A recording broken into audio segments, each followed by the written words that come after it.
Hello and welcome to the fourth subpool. Here we've got a lot of familiar names, and typically the fourth subpool is the abuse pool, but this one actually doesn't seem so bad compared to some of the others. But let's get this going over here.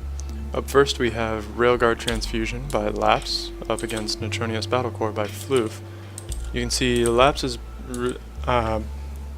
apparently Lapse's gold on yellow or gold on blue or blue on gold scheme that he was using before was actually due to an experimental save, and this is his actual chosen color, orange on blue, which is every action movie ever, and so I can definitely condone it.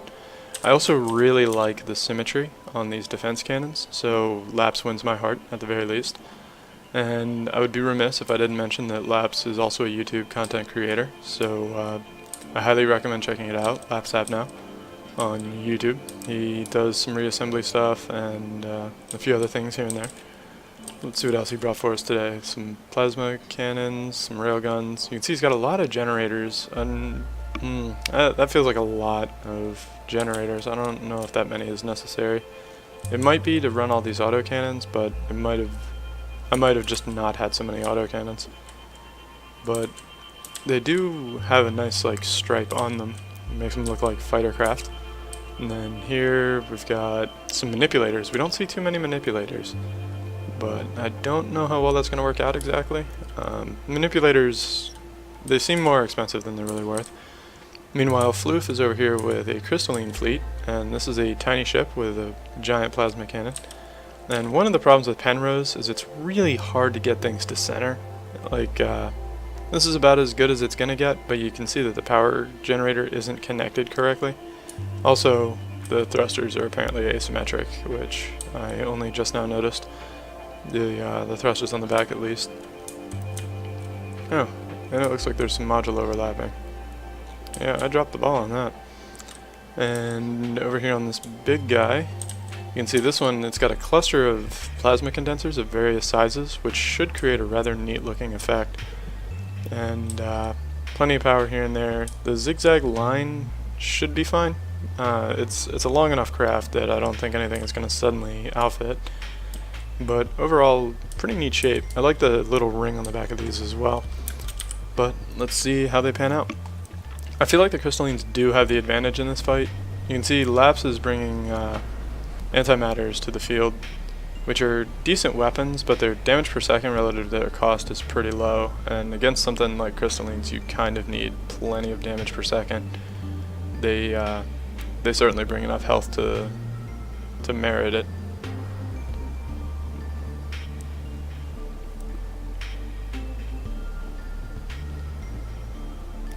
But the fighters, well, at least were keeping the larger ships from Floof busy, but now they seem to have turned on the antimatter ship, and therein lies the problem with dealing with the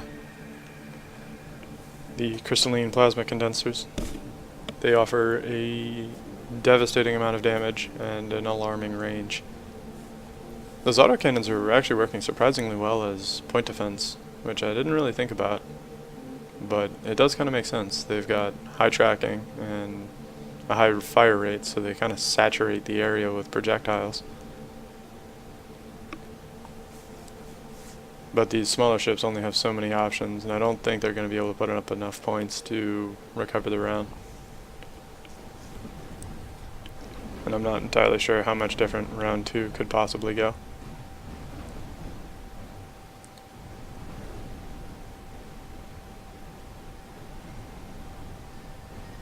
And you gotta love when the ships decide to drive backwards. It's classy.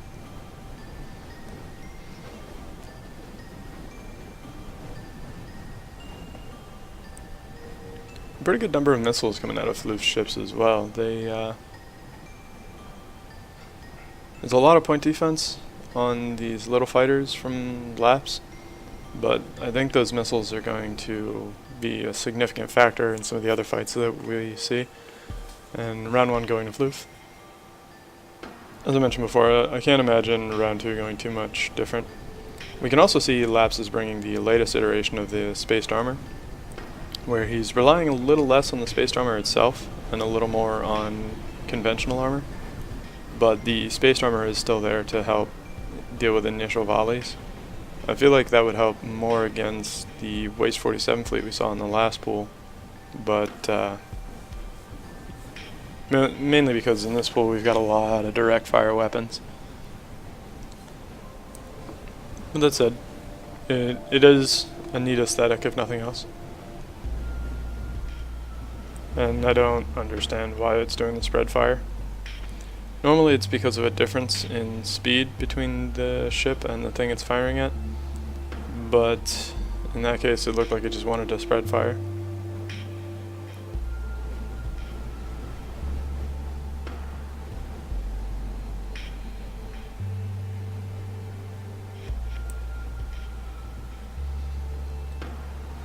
This frontal plasma array on Floof ships is pretty devastating.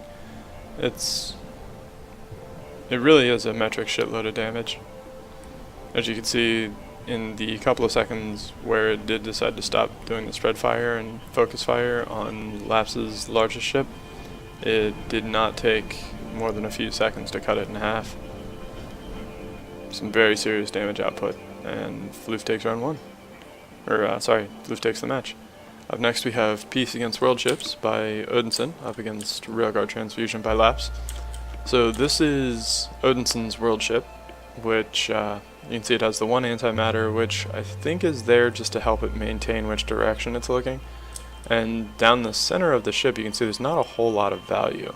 All of the things of value are kind of on the wings. So the world ship here is largely intended to duel things. A lot of plasma motors here. Those are plasma projectors, which I don't know if we've seen plasma projectors in a tournament used with any efficacy. This might be a new thing, but some decent looking designs. And there you can see the spaced armor before contact. That way you can appreciate the way that it looks. But that is a lot of plasma cannons on the world ship. And the plasma cannons and railguns you can see are also protected by the Terran smaller shields, which helps add an extra little incidental layer protecting them from getting destroyed by things like mine layers and things like that.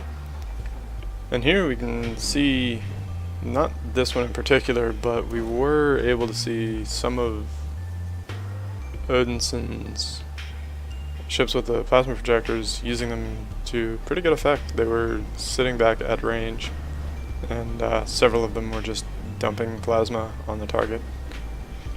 I really want to like the plasma projector because I want to say it has 1400 range, which is longer than the range of a plasma cannon, and they're also very inexpensive. The downside being that there are Odinson takes the match. Up next we have Labs against Husk. Husk is bringing a new version of the Order Fleet. You can see he's got some rammers here with the melee blocks turned so that the broadside is sticking out.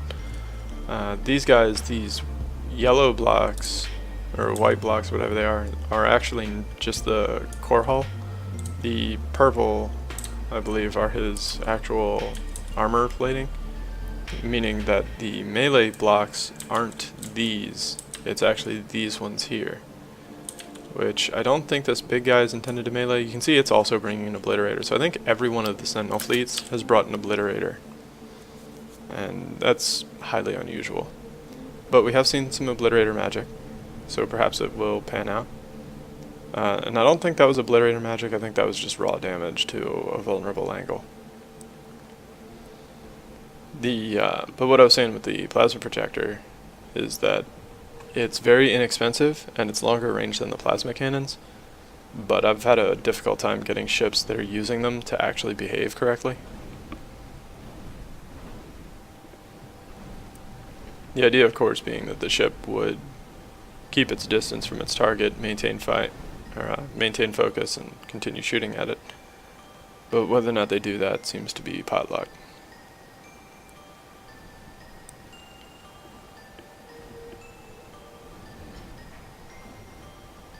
You can see the power of the obliterator. And that's actually working as intended. That is not a fluke. having the Obliterator take apart things from weak angles.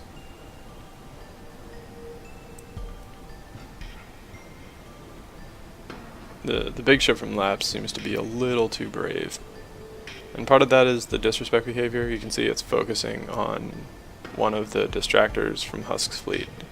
And as mentioned before, when a ship is facing an opponent that is significantly lower value, it just kind of assumes that it can run up and win real quick, and that's not always the case. In fact, I would say more often than not that that's not the case. It's one of the reasons that I don't like to build expensive ships. Expensive ships are prone to disrespect behavior, whereas inexpensive ones are less likely to. Not that they don't, they have their own sort of disrespect behavior, but they don't run in thinking they're going to execute the target real quick. They have a problem where if the enemy has a weapon of greater range, then smaller ships will charge in, regardless of whether or not charging in is a bad idea. The AI has some issues to work out. And I think a lot of it stems from the fact that the AI was intended for campaign, not intended for competitive environments. And so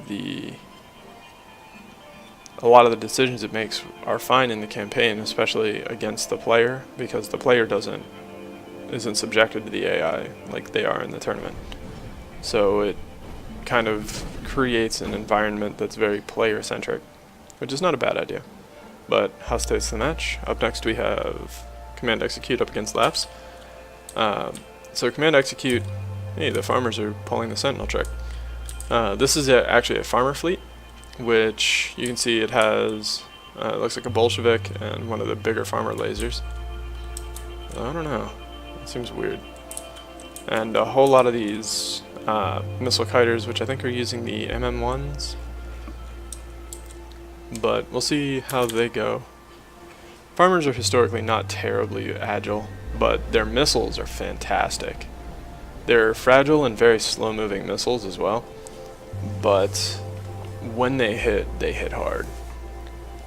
However, you can see that the tank is unfortunately not even remotely doing its job. It had one job, and it's even in the ship's name, but it is just not doing it. However, you can see on the top of the screen, the missile kiters are doing a pretty good job of taking apart one of the fighters. And I imagine very shortly we're going to see a bunch of missiles. Here we are. And here you can see what I mean about the missiles being slow and having a hard time tracking. It is worth noting one of Laps' smaller fighters did take apart the tank. Farmers are just so fragile. It's difficult to get them to survive anything for more than a couple of seconds.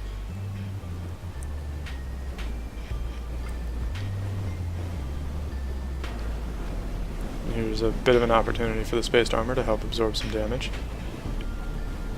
And even these missile kiters from Command Execute are, I feel like, relatively slow on the scale of missile kiters.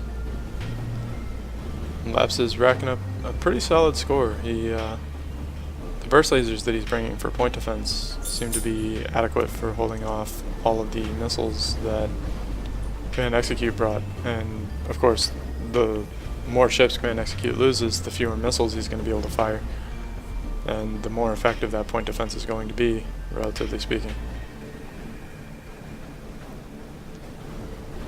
You can see none of them connected there. So I think we're going to see Laps take round one here.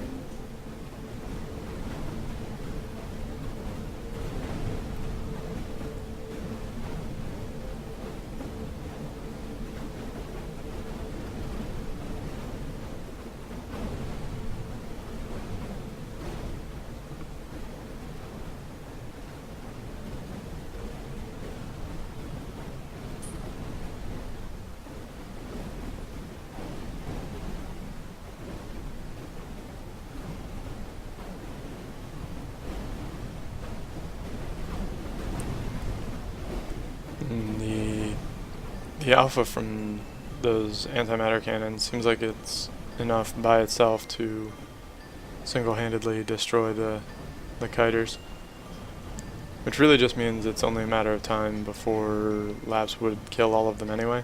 But with the clock running out and a point lead in Laps' favor, Laps looks like he's taking round 1.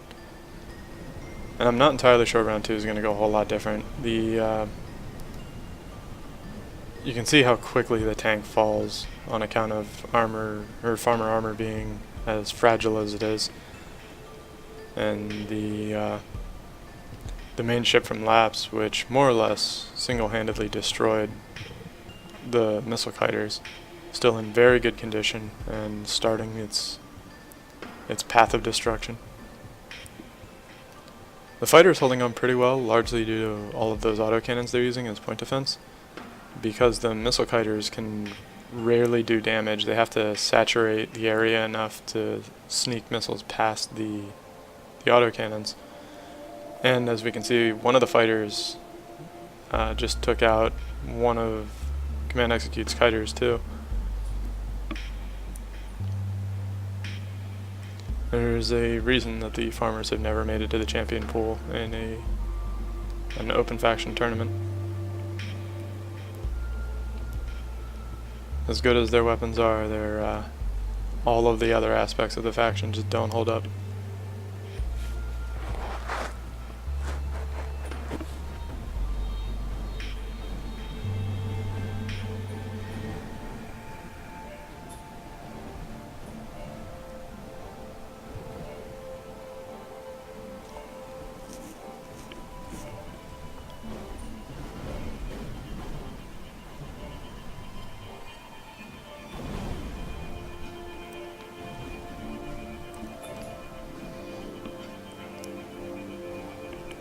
No, I don't think there's a version of the story where Command Execute wins this round.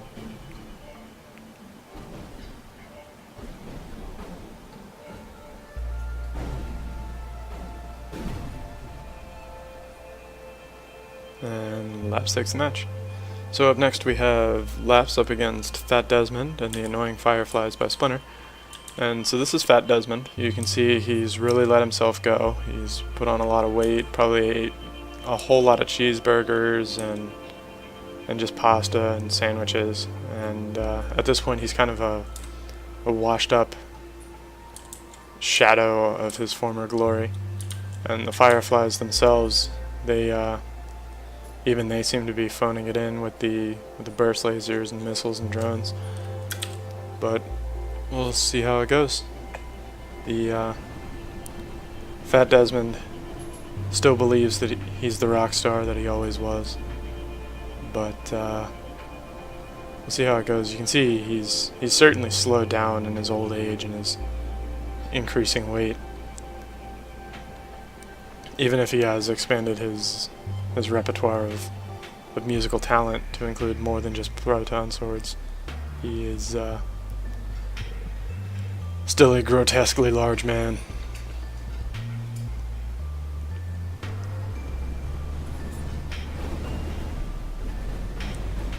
But it does look like Desmond and the Fireflies are going to be taking round 1.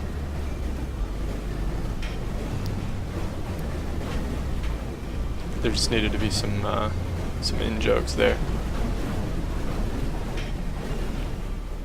And Splinter takes round 1. So moving into round 2 with some actual commentary. The Fireflies that Splinter's using are pretty quick, and they're using a lot of long-range and reliable armaments, which I think is going to give them a pretty solid advantage. They've also got the burst lasers on each of the Fireflies, which is going to make them, I'm assuming they're set to point defense, because that's almost always what we see them for.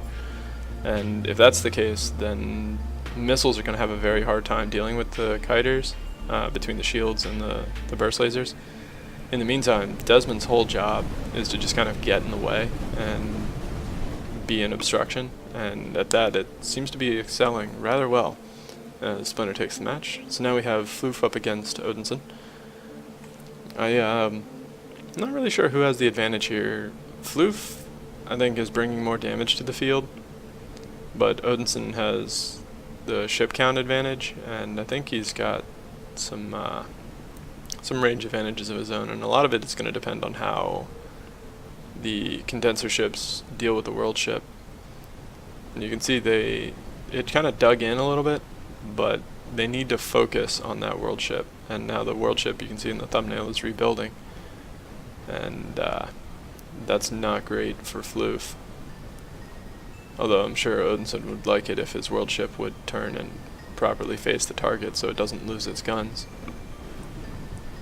The harassers from Odinson, you can see, are also helping out quite a bit by moving in and out of combat. They move in, distract Floof's ship so it stops shooting the world ship for a minute, and then move out of combat so they don't die.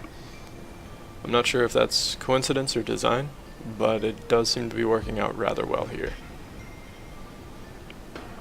as one of the condenser ships goes down to the world ship.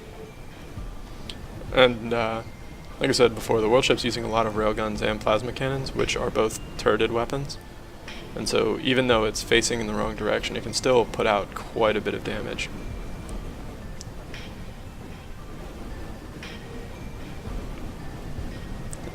And now it's bringing the antimatter to bear, and it seems Odinson will be taking round 1 at the very least.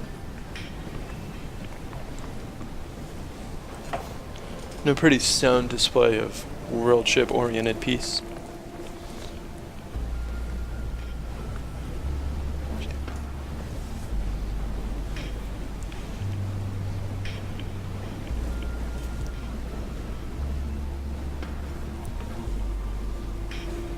I could definitely see round 2 going different, but at the same time, with the way this played out, I think there's also more likely that Odinson will be taking round 2.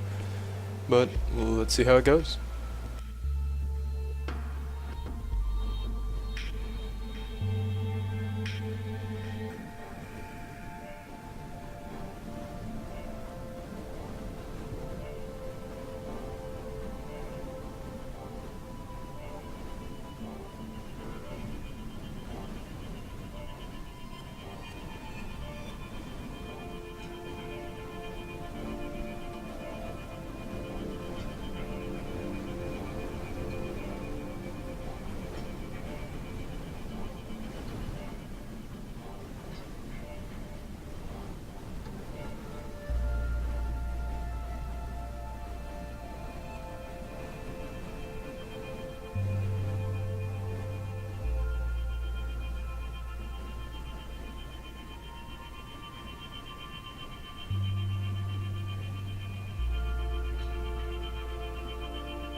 And you can see, not entirely unlike round 1, Odinson seems as though he'll be taking round 2.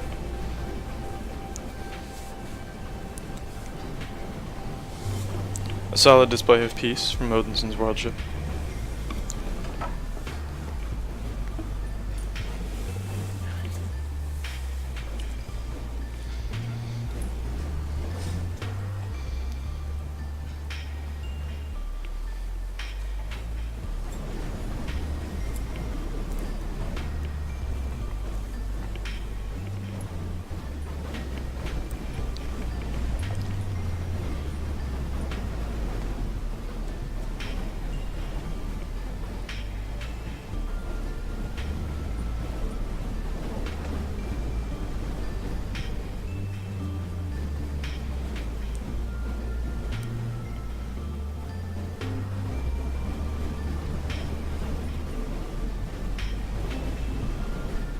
And Odinson tanks round 2, and the match.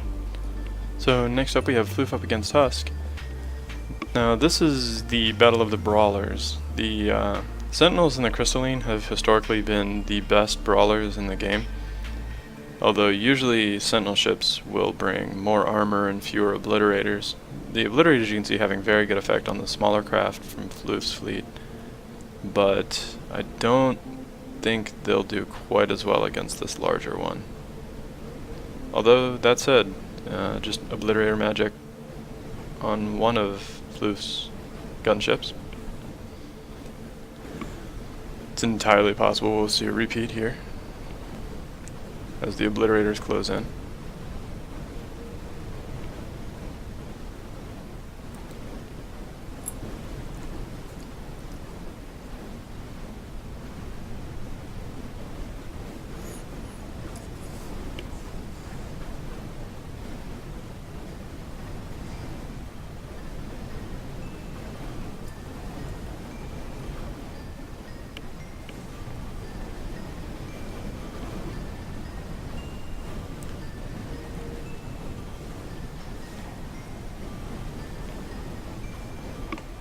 And Husk takes round one.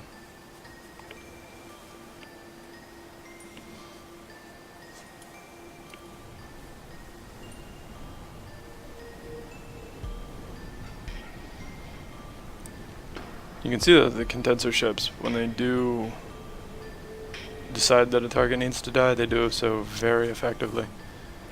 But with the obliterator magic having wiped out one of Floof's ships, or having caused significant harm last round, and you can see there's a big pocket missing in the middle of Floof's ship in this one.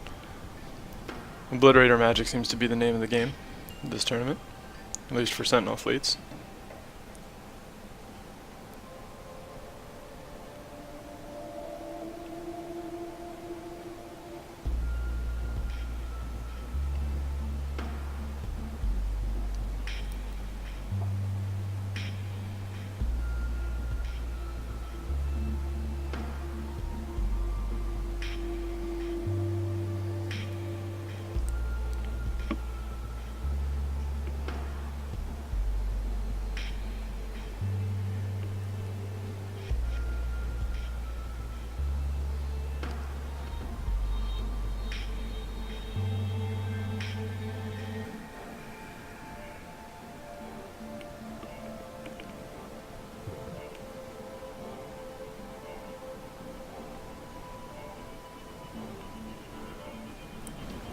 And with that, Husk takes the match. So next up we have Floof against Command Execute. I imagine Floof will probably have this one pretty handily. The crystals don't have particularly effective point defense either, much like the Sentinels, but they do have a lot of health and a lot of size, which reduces the effectiveness of the explosions from the missiles. And on top of that, you can see the condensers have no problem chewing through the Tang, which at this point just leaves the gunships up against up against those missile kiters, and the gunships are taking them out rather quickly. The missile kiters are putting out some good damage though, and they could change the face of the fight pretty quickly if they take out one of the gunships, but you can see Execute is hemorrhaging missile ships rather quickly. And here I think we're seeing a lot of that I think we're seeing is from the missiles that Floof is bringing. Like I said, with smaller ships engaging larger ones, if they can't deal damage from outside the range of the larger ship, which there isn't really much that can deal damage from outside the range of crystalline missiles, then they decide to charge in, and when they do that, they put themselves in condenser range.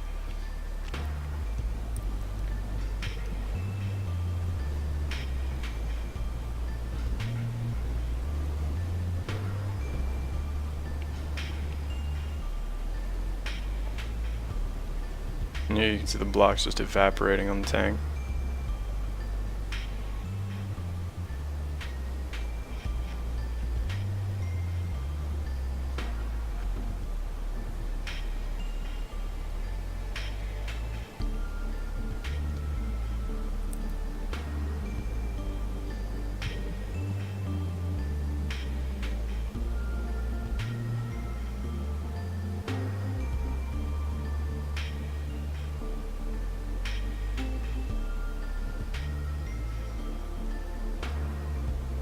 Command Execute, I think, has a better chance this round than he did the last one, but I do think it's still going to go in Floof's favor.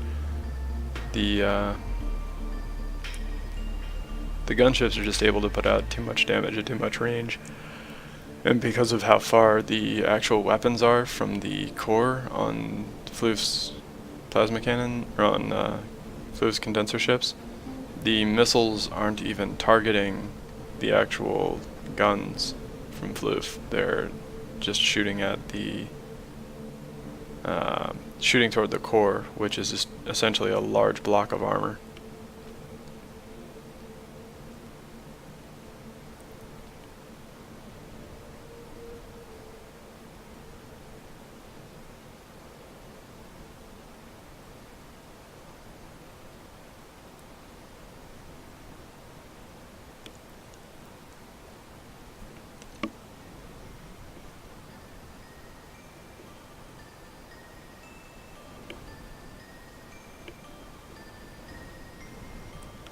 And Floof wins the match. So next up we have Floof against Fat Desmond and the Annoying Fireflies. This, I'm not entirely sure. I don't think Desmond is going to survive, but as long as the Fireflies behave themselves, then the fleet as a whole should be able to pull it off. But with the suicide behavior out of small ships, I don't know that they're going to be able to survive. I think they'll spend too much time in close quarters and end up getting themselves caught.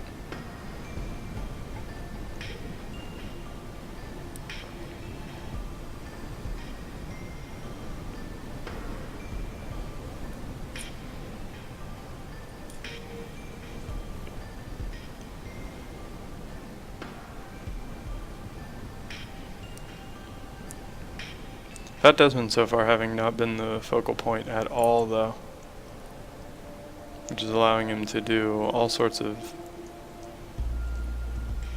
mischief on the back of one of Floof's ships. But you can see how long it's taking them to actually get anywhere. The fleet from Splinter is using a lot of really reliable weapons, but not a whole lot of particularly high damage ones. And as a result, you can see these giant blocks of crystalline hull are proving very difficult. Desmond does have some plasma cannons hidden back there, though, and they did manage to bring down one of the condenser ships, so it looks like Splinter has a pretty fair chance of winning round one.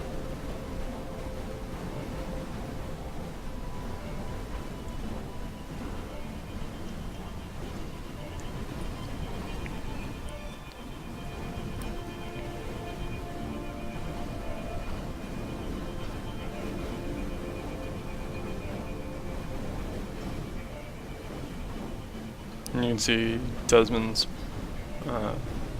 proton beams zapping from the back, as Desmond likes to do.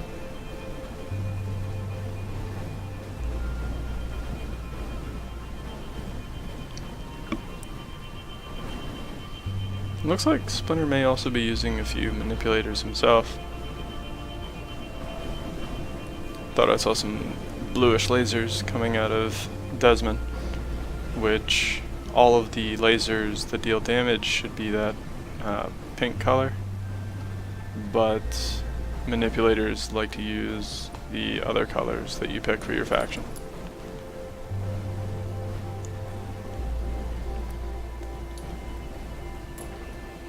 And Desmond takes round one. So moving in round two, let's see how this goes.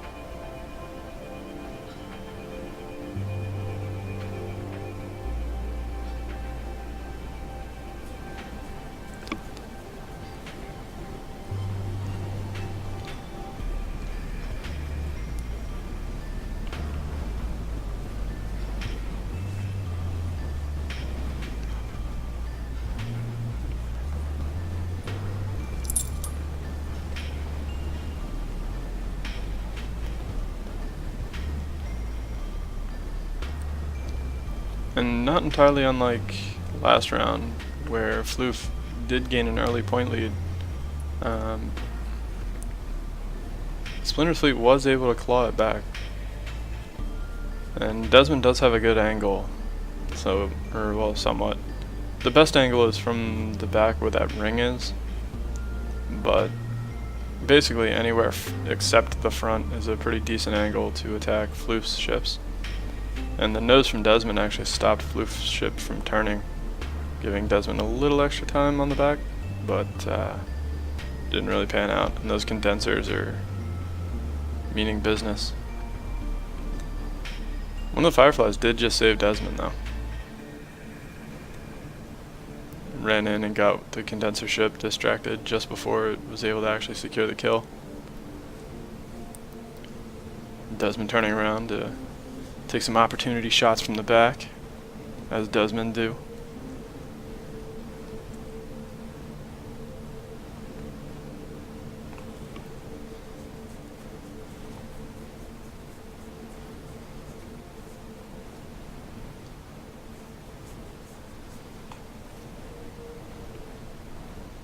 And one of the condenser ships goes down, giving Splinter's fleet a small point lead. And not a whole lot of time left on the clock. This could still go either way, but Splinter does appear to have regained that point gap, and unless something changes very quickly, that will be the match.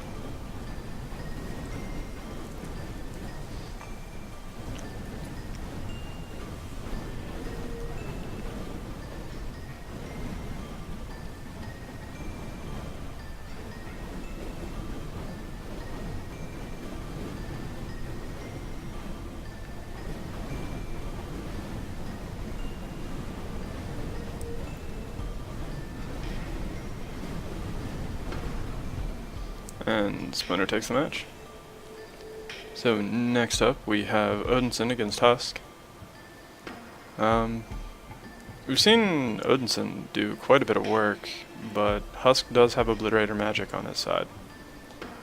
And if the Obliterators magic out the world ship, then that's game over. But let's see whether or not that plays out.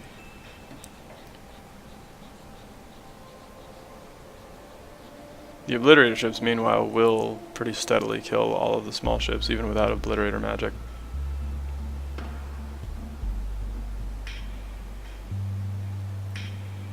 And the world ship seems to be distracted by Husk's distractors. And a colossal display of redundancy.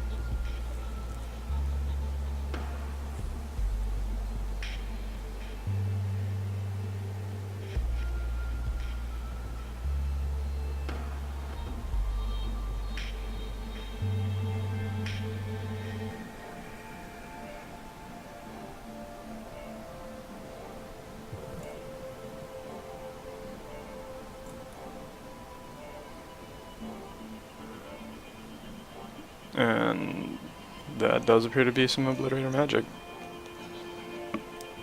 having taken out the world ship. Although it may have just been the fact that one of them was tunneling in from the back. I didn't really look to see where Odinson's core was, but Husk has accumulated an enormous lead.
And there we go. Round one in favor of Husk.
And looks like the world ship is bit off more than it can chew. And with that, I think we can all but call this one in favor of Husk as well. Odinson's fleet having a hard time really applying enough damage to actually stick against Husk's fleet. You can see 22 out of 22 ships still alive.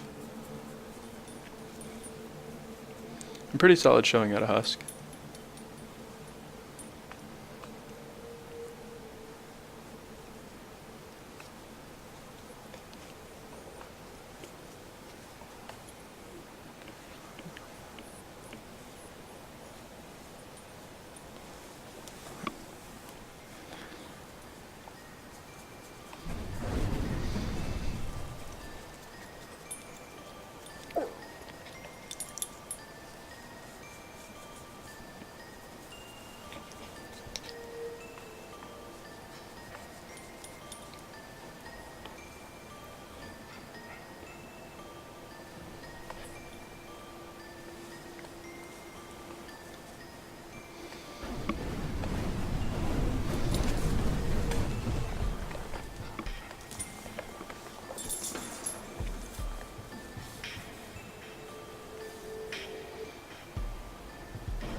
And Husk takes the match.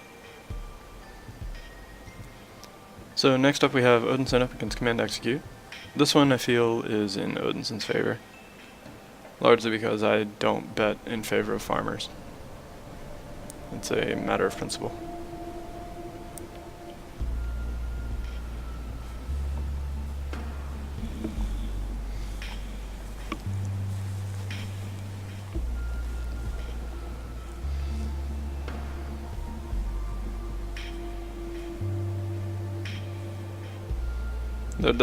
I think Odinson does have fewer long-range combat options than some of the other fleets. I'm not entirely sure he has any missiles or anything of the sort, which might give Command Execute some options, but for the most part, I don't know. I don't think farmer fleets really have what it takes. And that's not really the fault of the person making the fleet. I think farmers themselves just don't have what it takes. That is a lot of missiles approaching the world ship.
And with a little bit of help from the wall, you can see Odinson's world ship taking apart the kiters pretty effectively.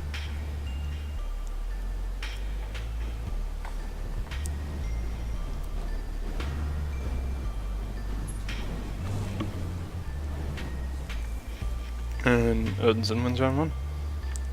And overall, I think I'd be pretty surprised if Odinson didn't also win round 2.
and Odinson takes the match.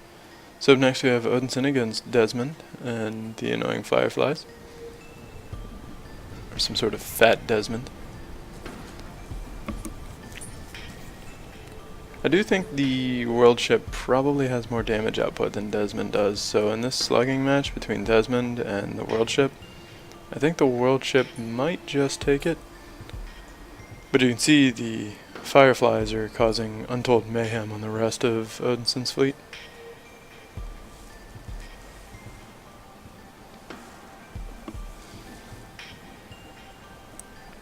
And Desmond is more or less doing his job anyway.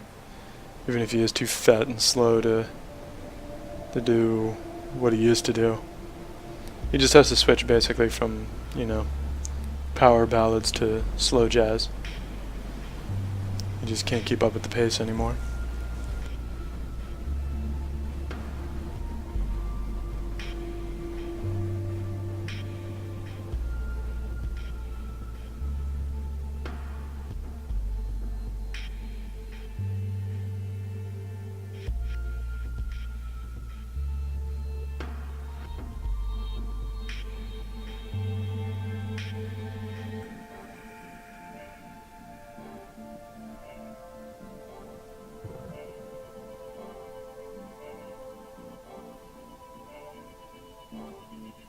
And you can see the Fireflies are helping surround and bring down the world ship now. Linking round 1 is basically splinters. There's just too much going on that he doesn't have an answer for anymore, and Odinson is running out of ships quickly.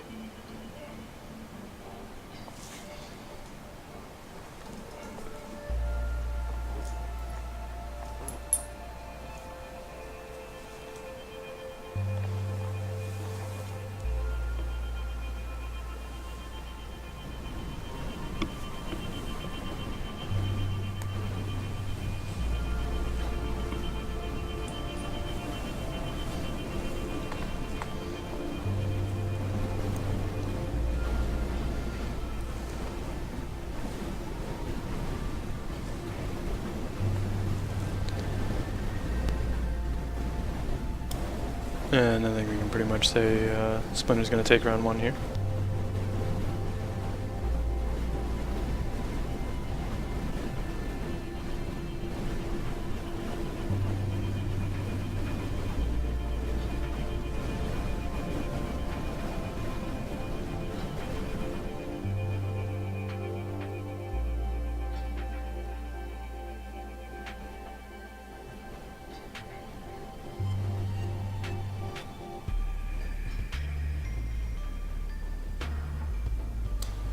And moving in round 2, it looks like we're seeing a lot of the same things we saw in round 1, with Desmond immediately charging the world ship, and the world ship and Desmond getting into a bit of a slugging match.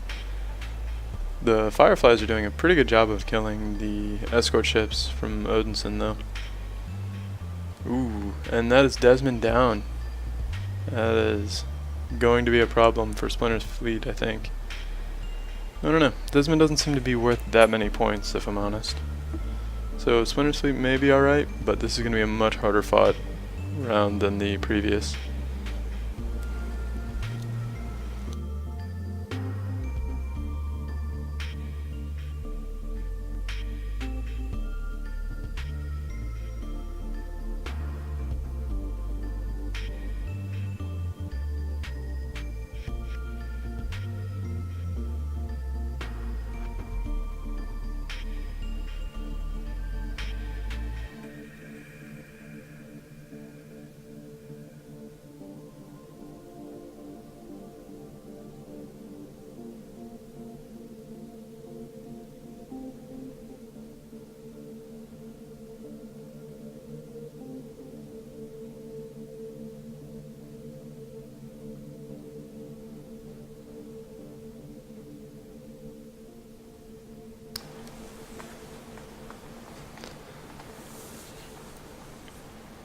The clock dwindling, with the clock dwindling and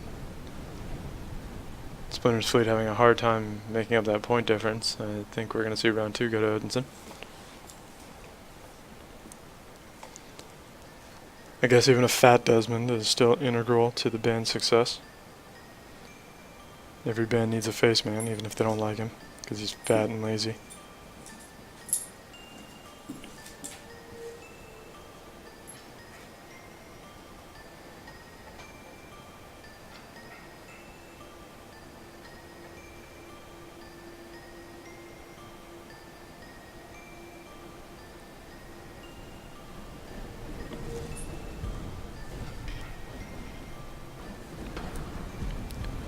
And only the world ship left, but I think it's too little too late for Splinter's Fleet to be able to win the rest of this one. So going into round 3 here, proving that it's largely anyone's game, and he kind of needs Desmond to stay alive. So I guess maybe if we say nice things about Desmond, he'll feel less inclined to jump off the cliff.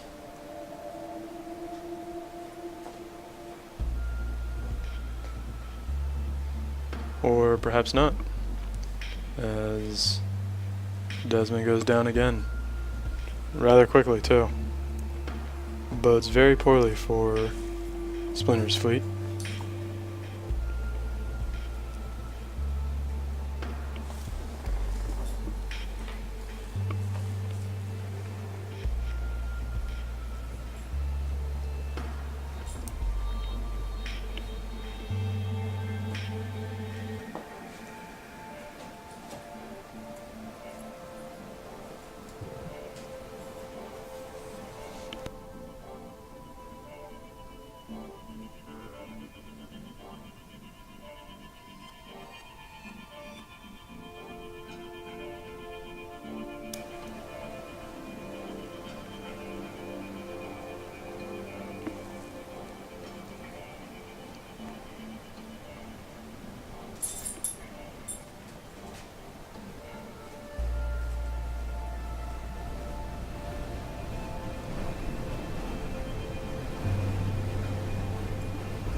And a bit more of a chance for Splinter's fleet this round, I think, but I don't think the Fireflies are going to have the damage output to really take care of the world ship. Especially as you can see the ship count slowly hemorrhaging.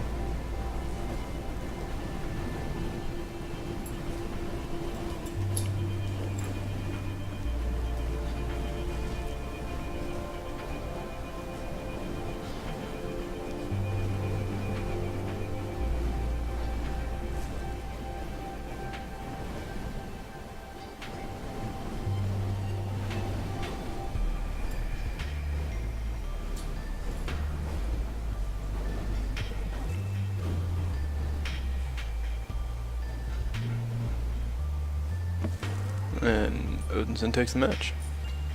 So next up we have Husk up against Command Execute. And as I said before, I cannot bet in favor of the farmers. It seems like they would have the advantage here with all the missile kiters and whatnot, but I think I can't bet in favor of them. They are doing well on the scoreboard though. We'll see how long that lasts.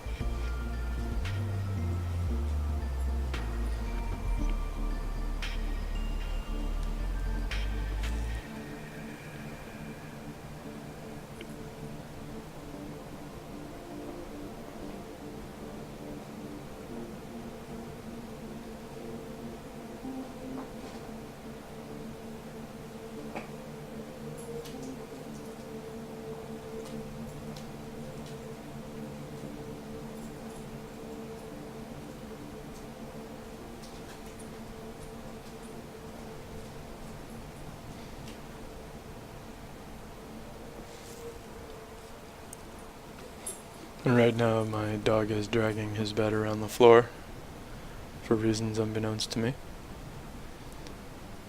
Though we can see the score lead has flipped, and now Husk has a pretty sizable lead himself.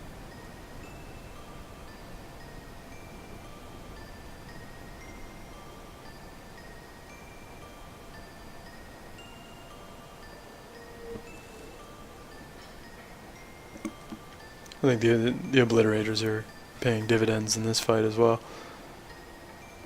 Sentinels can kind of struggle with faster moving targets sometimes on account of the fact that they rely very heavily on projectile weapons and their missiles are not great. But the Obliterator kind of solves that, if a bit expensive. It does allow the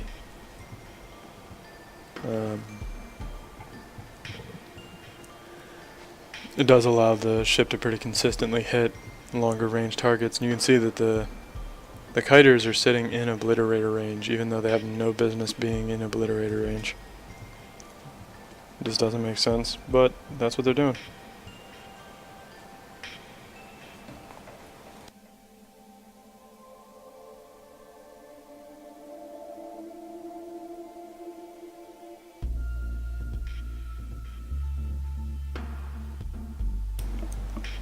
And Husk takes round one.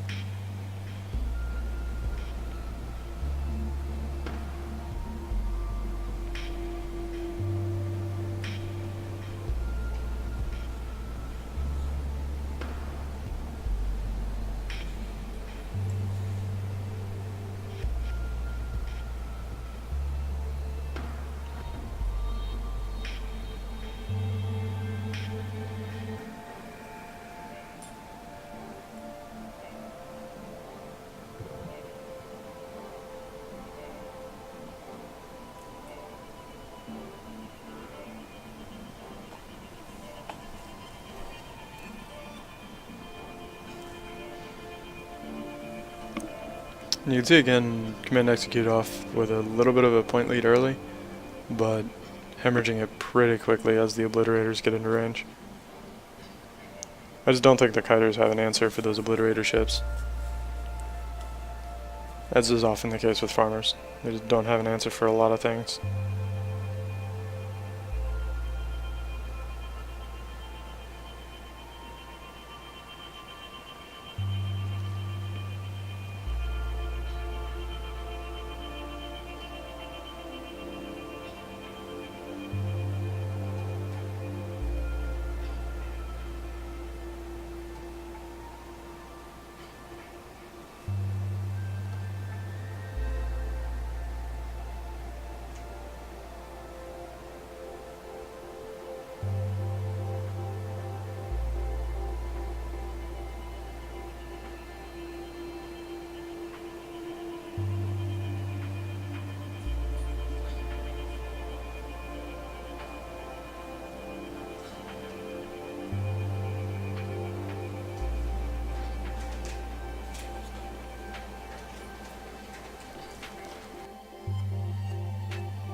And Husk takes the match.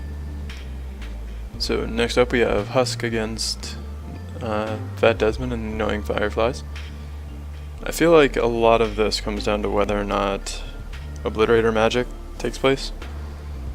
If Desmond goes down to some Obliterator magic, then I feel like it's all but over in favor of Husk.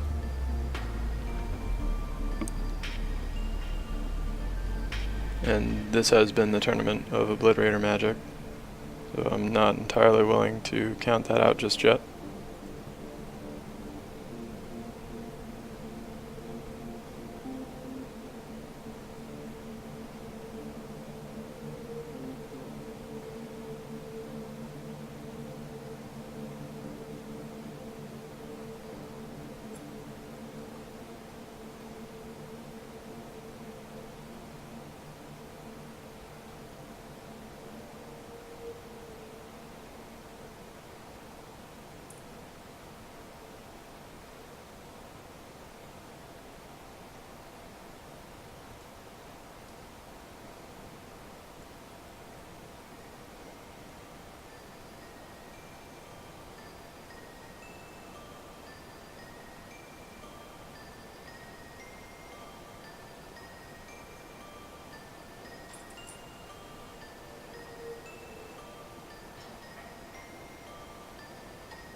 And you can see I wasn't looking for a little bit, but it does appear that Desmond has been killed, and Husk's obliterator ships are just having their way with the Fireflies.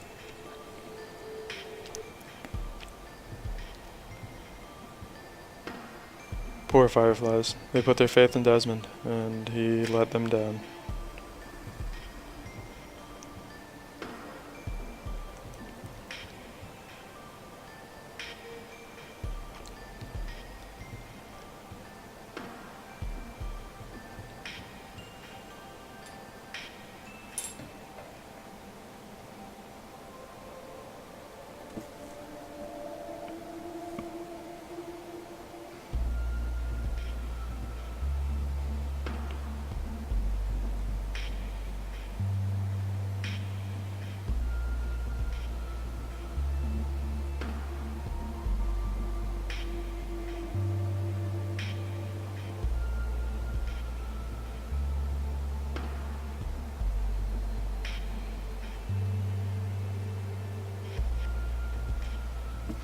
And Husk takes round 1.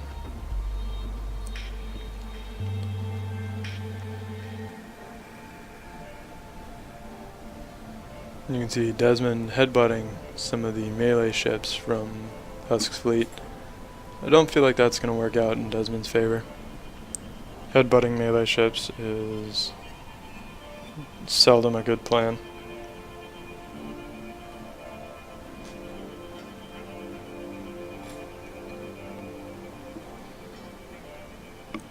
But you can see Desmond has shed his outer layer.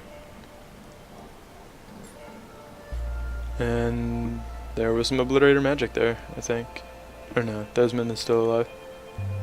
Barely. A husk of his former self. Trying to regenerate, I suppose.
Husk takes the match.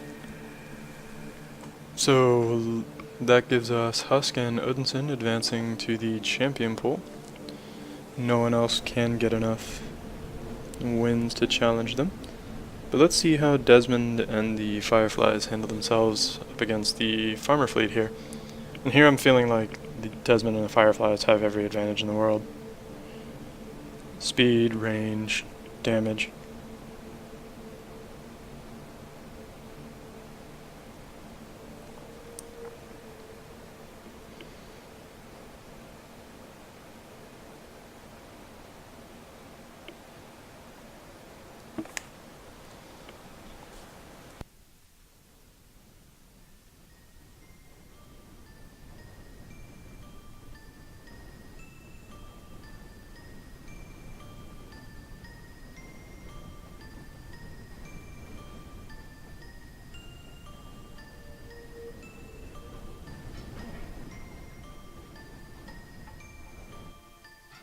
And Desmond takes round 1 with a very confident lead. Would be very surprised if round 2 didn't also go Desmond's way.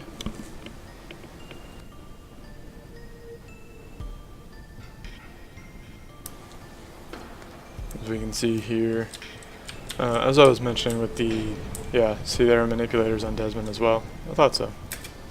You can see the bluish lasers coming out instead of just the yellowish ones. It's a hard color for me to, I guess salmon or something? I don't really know what color that is. I don't do colors very well. But you can see the Fireflies cleaning up these missile kiters now. The Terran missiles are significantly more accurate than Farmer ones, courtesy of their speed and maneuverability. But Fat Desmond and the Fireflies win, and with that, that is our 4th and final sub pool. So thank you for watching, and I hope you enjoyed. Have a good one.